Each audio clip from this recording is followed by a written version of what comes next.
dark night as I slowly fell down. I fell, oh so deep. I fell to a deep dark tunnel. The walls were lined with a lot of different colors. Like flashes I saw them passing by. Green, yellow, purple, blue, and a few colors I've never seen before, nor can I describe them. It felt weird but soft, warm, comfortable, organic. Yes, it was organic. But I knew everything was fine, at least I thought everything was fine. In fact, I had no single godforsaken clue what was going on. Slowly, in the distance, I saw a bright white light moving towards me. It slowly came closer, closer and closer. It was a giant, beautiful white light, but still, somehow, it was carrying the darkness inside. When I was close enough to touch it, my eyes fell shut. Just like Alice, I fell down the rabbit hole.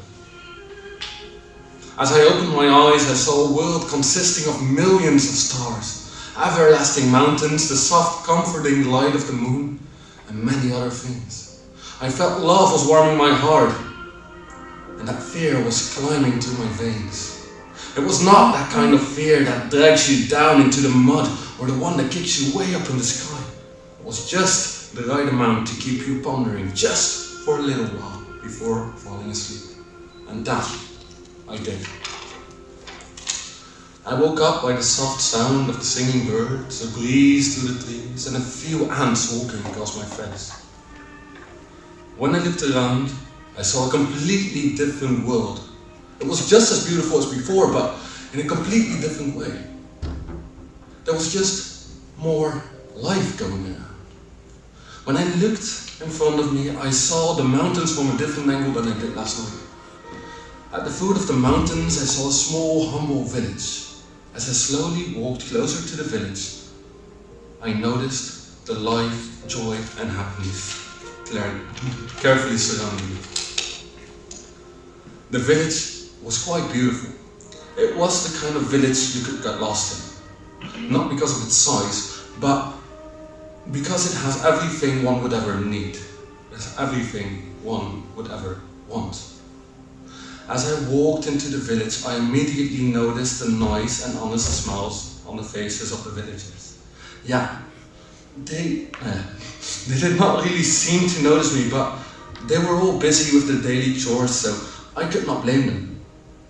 All the people seemed very joyous in a quiet way, and even though everyone appeared to be happy, something did not fit in this picture. Something was not right. As I walked deeper in the village, I saw an old woman sitting in front of her house on an old rusty bench, carrying her head in her hands. Carefully I moved over to her and said in a soft tone of voice, "Hello, would you like a glass of water?" She raised her head from her hands, looked up at me and smiled like she appreciated the gesture I tried to make. I gave her the glass as she reached over to take it from me. And I looked right at her. It was like I could read stories from the wrinkles slowly drafted across her face. I gently asked what was bothering her, but she did not really answer for a while. It was not that she didn't want to answer, but because a lump had grown in her throat. I gave her some time to take a small sip of water. She looked at me and said, It was supposed to be this way. I don't know why I'm sad, because, it was his time. At that moment, one of the windows of the house slowly creaked open. Out of the window appeared a face. It was the kind of face I know I could never forget. But I did. But I did? I did know her, I softly remembered. I loved her, I was there for her, but who she was? I didn't know. How could I forget? "Who's that you're talking to?" she asked her mum a bit later as she walked towards me. I don't know," she replied, clearly confused. The daughter grabbed her mum by the arm and helped her back into the house. As they walked into the house, the girl mumbled, "And she's talking to herself again." The woman and I were both confused. Herself? Herself? I was clearly there, sitting right in front of her. And then when I looked around in the house, I remembered. It was a beautiful house.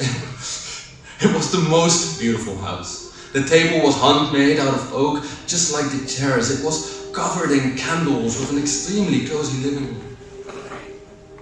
At that moment, I looked back at the woman and I saw her.